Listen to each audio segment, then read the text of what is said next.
Salut et bienvenue dans une nouvelle vidéo rattrapage toujours, pour vous parler encore un petit peu de mes lectures de l'année 2022. Aujourd'hui une vidéo assez éclectique avec de la romance, du graphique, du fantastique et un policier thriller roman noir. Alors commençons tout de suite avec les deux tomes d'Akira, Akira 3 et Akira 4.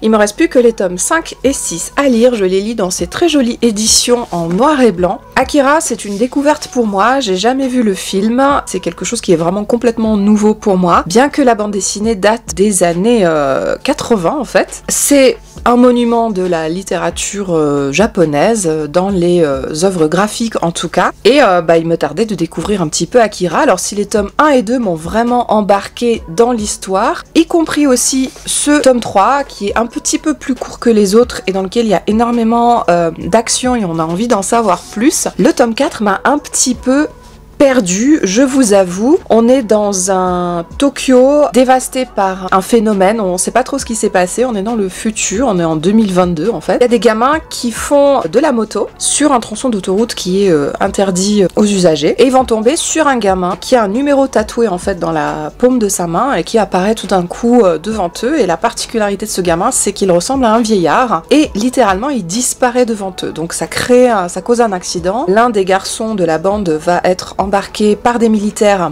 dans un hôpital a priori, et on n'entendra plus parler de lui pendant je crois une semaine, et voilà, après ça va partir dans une chasse à l'homme, donc on est dans une conspiration militaire et gouvernementale sur des gamins qui ont des pouvoirs surnaturels, donc on est dans l'œuvre d'Akira. Alors le tome 3 effectivement est riche en rebondissements, j'ai beaucoup aimé la progression de ce tome, mais dans le tome 4 beaucoup de redondance, donc voilà, je peux pas vous en dire plus parce que sinon je vais vous spoiler l'histoire.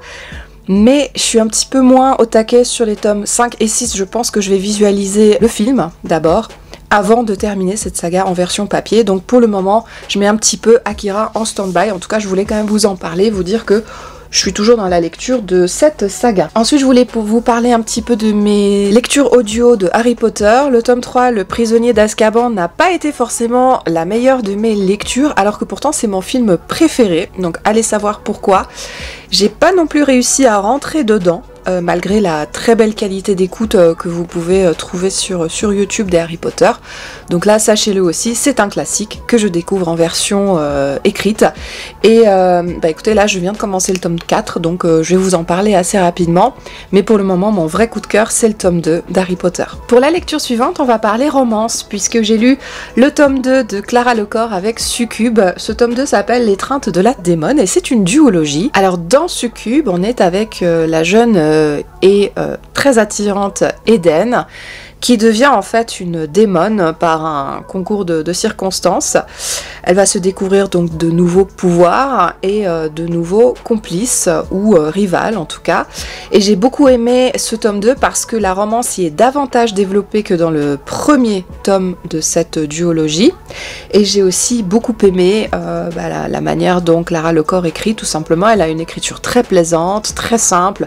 Les chapitres défilent très très vite et j'ai beaucoup aimé la résolution en fait de cette histoire. On avance palier par palier en fait, mais finalement ça m'a un petit peu surpris par moments. J'ai été surprise dans l'histoire, même si le dénouement de la fin, qui est un dénouement plutôt heureux, je m'y attendais un peu, mais globalement j'ai beaucoup aimé cette duologie Succube de Clara Lecor. Je suis très très contente de l'avoir lu.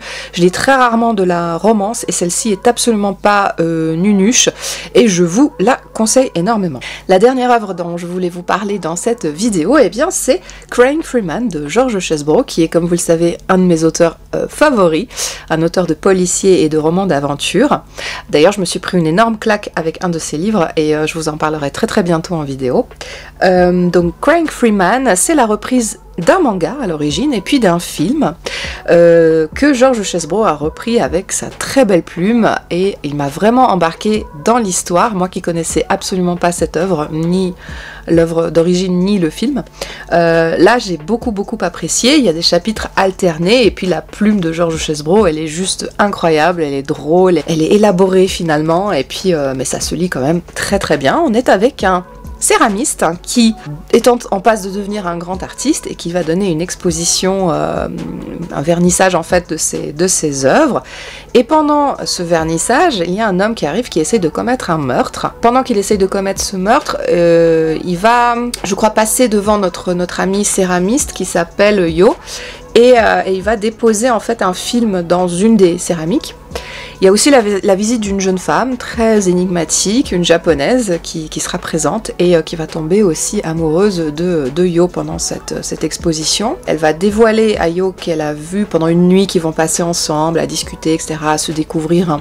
Elle va lui confier qu'elle a vu cet homme jeter un film dans une des céramiques, donc ils vont le visionner ensemble et ils vont voir des images absolument atroces liées au milieu des Yakuza. Yo va être en danger de mort et je vous en dis pas plus, mais c'est absolument génial, c'est palpitant, il y a énormément d'action, donc des chapitres alternés comme je vous disais selon les principaux personnages. Il y a du sexe, il y a de la violence, il y a un personnage qu'on va découvrir qui va se métamorphoser au fil des pages, l'amour véritable aussi, vraiment celui avec un grand A, un amour où on attend la personne que l'on aime. J'ai beaucoup aimé cette œuvre et je vous la conseille, je l'ai déjà chroniquée sur Instagram, donc vous pouvez aller voir mon avis.